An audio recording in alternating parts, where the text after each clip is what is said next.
It's 2 p.m. here in the French capital. The headlines from around the world.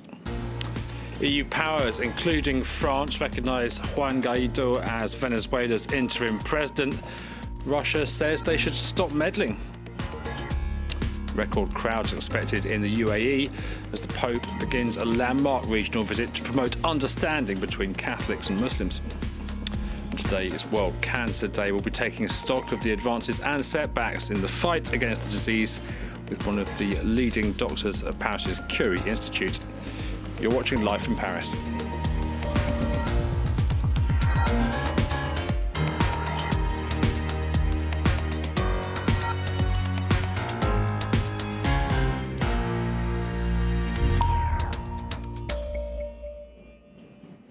Thanks for joining us. We start with Venezuela and a host of European powers this Monday recognising Juan Guaido as interim president.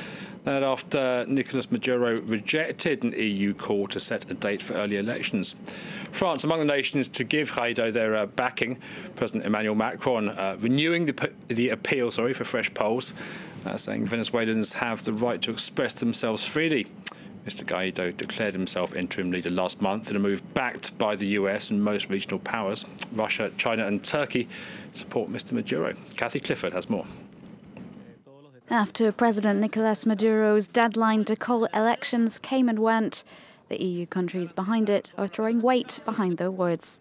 Venezuelans have the right to express themselves freely and democratically.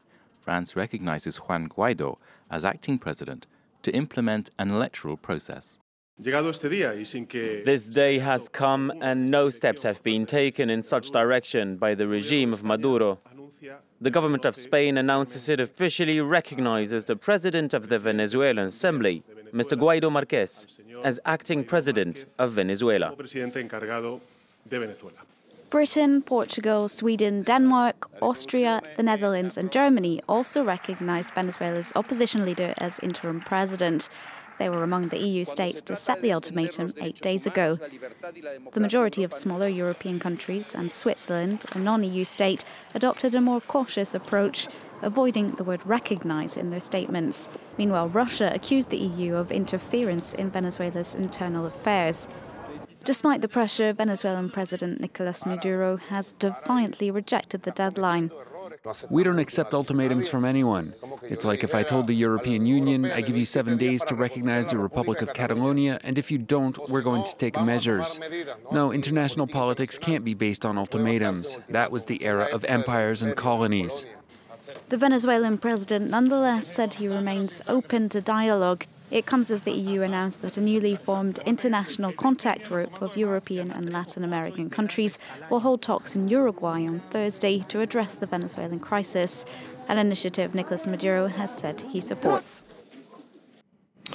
Well, for reaction on this, we can go to Madrid, which has seen some rallies in support of Mr. Guaido.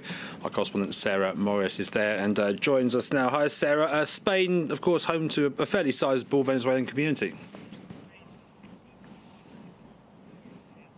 That's right, an estimated 250,000. That was the latest estimate in 2017. We now know that there's 66,000 in Madrid alone, and thousands of those who are living here in Madrid have rallied over the weekend, calling on Pedro Sanchez to recognise Juan Guaido. That, of course, he did this morning, saying that the deadline that was given to Nicolas Maduro to call those elections had run out. Pedro Sanchez, the Prime Minister, said that he would be working closely with his European partners to define the next few steps. Mr. Sanchez has come under particular pressure here from the opposition, the Conservative and the Liberals, who said that Spain should really, as the former colony and with all the connections it has to Venezuela, should be leading the strategy. Some have accused Pedro Sanchez of even being cowardly, but Sanchez says it's very important to build consensus. He says that Spain now will not be taking a step backwards, will be pushing for Venezuelans to get a democratic and free vote without any pressure or fear. Mr. Maduro, meanwhile, has made some fairly outspoken comments in a television interview which was broadcast in Spain. That's right, it was broadcast on the channel La Sexta in a very popular show last night called Salvados, and in it Nicolas Maduro told the presenter that Pedro Sanchez should basically stay out of the Venezuelan situation. He said if anybody should call elections, it should be Mr. Sanchez, because Mr. Sanchez was voted in a no-confidence vote.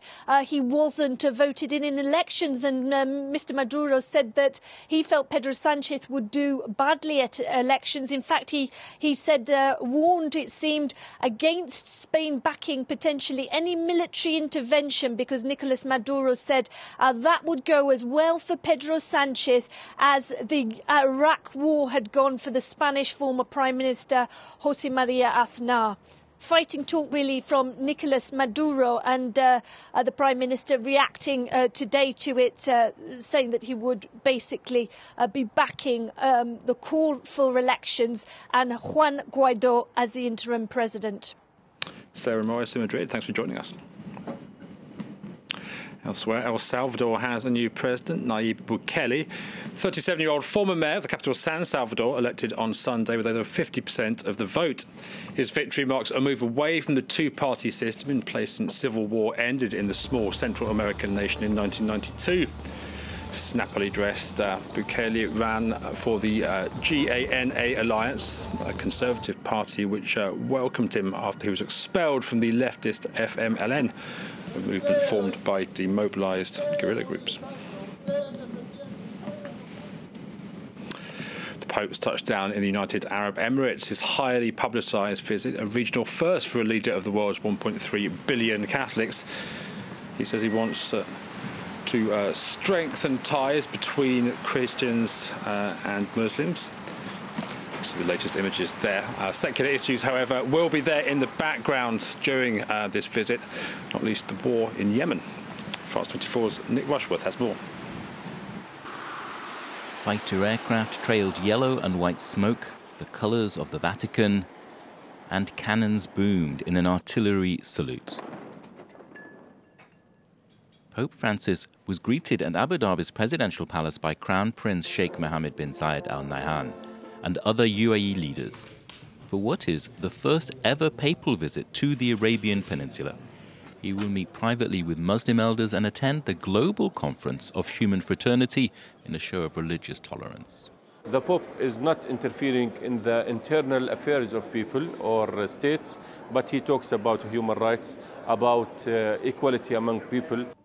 Human Rights Watch, meanwhile, is calling on Pope Francis to use his visit to the UAE to press the government to address the serious human rights violations by its forces in Yemen and to end its repression of critics at home. Speaking in Rome on Sunday at the Vatican, he called for the limited ceasefire in the country to be respected so food and medicine can get to Yemenis. The main highlight of the visit will be a mass on Tuesday, attended by tens of thousands of people. There are 1 million Catholics in the UAE. The Pope's visit is part of an ongoing outreach to the world's Muslim community. He will visit Morocco at the end of March.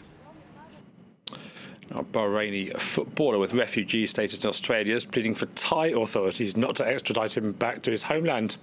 Hakeem Al-Araibi was arrested in Thailand in November while on his honeymoon, based on a notice issued by Interpol at Bahrain's request.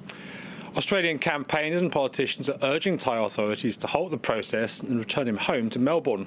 France 24's Brian Quinn has more.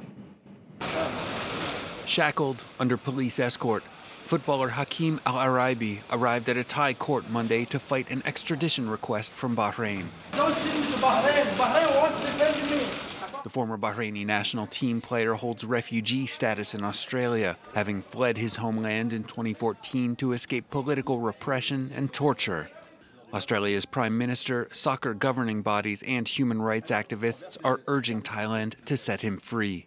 We are asking Prime Minister Prayut to allow Hakeem Al-Araibi to return to Australia. He is a refugee. Allow him to return to Australia, to his friends and his family and the Australian community. Araibi was arrested in November as he and his wife arrived in Thailand for their honeymoon, based on a so-called red notice issued by Interpol at Bahrain's request. Interpol has since rescinded that, as red notices are not supposed to be used to return people to countries from which they've sought asylum. But Bahrain continues to press for his extradition.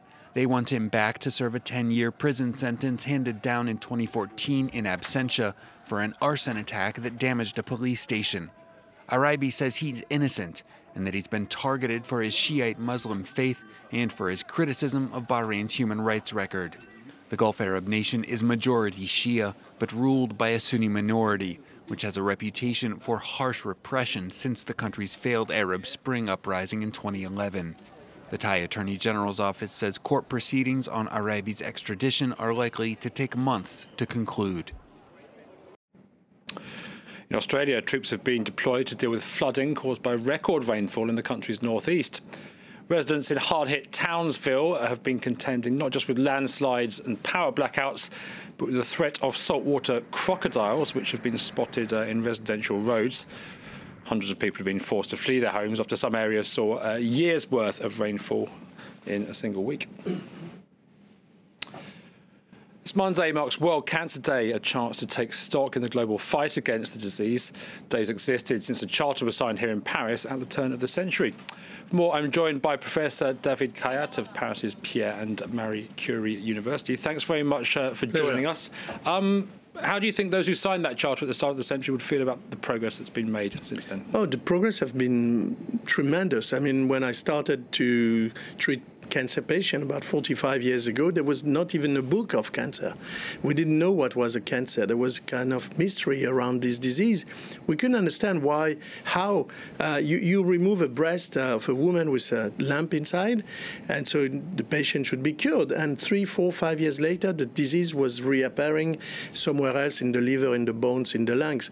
So we couldn't understand how this disease could be so resistant to chemicals such as chemotherapy and was so threatening all these lives. Since then, we have understood exactly how it works, how a normal cell can become malignant cancer cell, how it does that new malignant cell can move from one side to another one, how does it, what mechanism that cell and cancer in general is using to resist to everything, including to the white blood cells, the lymphocytes that normally are there to defend ourselves, our body against any virus, bacteria, and cancer cell. This is because we understood how the cancer cell are doing. Actually, when a cancer cell sees lymphocytes coming to attack, they spit some kind of sleeping pill, sleeping drug to the lymphocytes. The lymphocytes start to sleep and do not attack the cancer cells. Now, we have understood exactly what was that sleeping drug, and we have made drugs that are fighting these sleeping things, and this is what we call the immunotherapy that has been at the origin of the Nobel Prize that was given about 3 months ago to 2 scientists, one in the United States, one in Japan. And this immunotherapy, which is improving the prognosis, the outcome for cancer patients after chemo, radiation, surgery, and etc., is really the basis of a true revolution in the treatment of cancer. It has completely changed the prognosis of many different types of cancer that were incurable till then, and now that are either curable or patients are going to live years and years with their disease because of that. Obviously, we're not going to eradicate cancer in the future, but do you think it will be in the future more regarded as a treatable condition like? Listen, let me give you 4 numbers. In 2000, in France, there was 280,000 new cases of cancer and 150,000 deaths. 17 years later, last year, 2017, there was 400,000 instead of 280, but the number of deaths was exactly the same, 150. So the number of new cases is doubling every 20 years in Europe, in England, in France, everywhere, but the number of deaths is perfectly stable, which means that we are curing more and more patients. Whether the disease will be completely eradicated, yes, one day. I don't think that I will see that during my life. Obviously, certain lifestyle choices that we make ourselves, most notably smoking, have a big impact on cancer rates. I saw something today about how obesity is now one of your biggest concerns, particularly in developed countries. Yeah, you're right. But the first cause is 30% of cancer are due to tobacco. And here we have some new progresses that are very interesting. The e-cigarettes and the new heat-not-burn cigarettes where there is no combustion and therefore there is no this black smoke, which is full of carcinogens. But indeed, there is a new threat which is due to obesity, to the bad food that we are eating. We have completely changed our diet, and that change is not good for our health. We have to eat less salted, less sugar, less fat, less calories, do more exercise. And indeed, obesity is a threat in terms of the risk of cancer. David Klatt, thank you very much for joining us. Thank you. Now, the wreckage of a plane carrying Argentine footballer Emiliano Sala and his pilot has been found 2 weeks after it disappeared in the English Channel. But according to Britain's official Air Accidents Investigation Branch, which confirmed the discovery made by a shipwreck hunter drafted in by the 28-year-old footballer's family. Sala was flying to Cardiff after transferring from French team Nantes, and the Piper PA-46 Malibu carrying him vanished from radar around 20 kilometres north of the Channel Island of Guernsey. French President Emmanuel Macron continues his so-called grand national debate this Monday. He's spearheaded the initiative as an answer to the recent Yellow Vest protests. The latest instalment in the Essonne region, that's to the south of Paris, will be an opportunity for him to engage with residents of France's impoverished and marginalised suburbs, which have so far largely stayed out of the protests. It was one of the measures announced by Emmanuel Macron to tackle the Yellow Vest protests. A grand national debate where French citizens were encouraged to speak out on a variety of social issues. In Trappes, a city of 35,000 inhabitants just outside Paris, some 60 people seized on this opportunity to air their grievances. When we're sick and we call the doctor, they give us an appointment for next week, but we're sick now. The debate was open to people from all walks of life, yet most of the participants were members of the Republic on the Move, Emmanuel Macron's party. This doesn't represent the population of Trappes. What we have here isn't a republic of representation, but rather a republic of managers. A few hundred meters away, Trappes' outdoor market was bustling with life. Many people here chose not to participate in the debate, as they didn't think it would address their primary concerns, purchasing power and unemployment. We don't want a debate, we want to be heard. What's the debate going to achieve? It's a waste of time. We're isolated from politicians. Maybe, I don't know, maybe we're the forgotten ones. It's been a recurring theme of the Yellow Vest movement, its failure to truly mobilize and engage with the impoverished and marginalized communities known as the banlieue, and to capitalize on their disenchantment with traditional politics.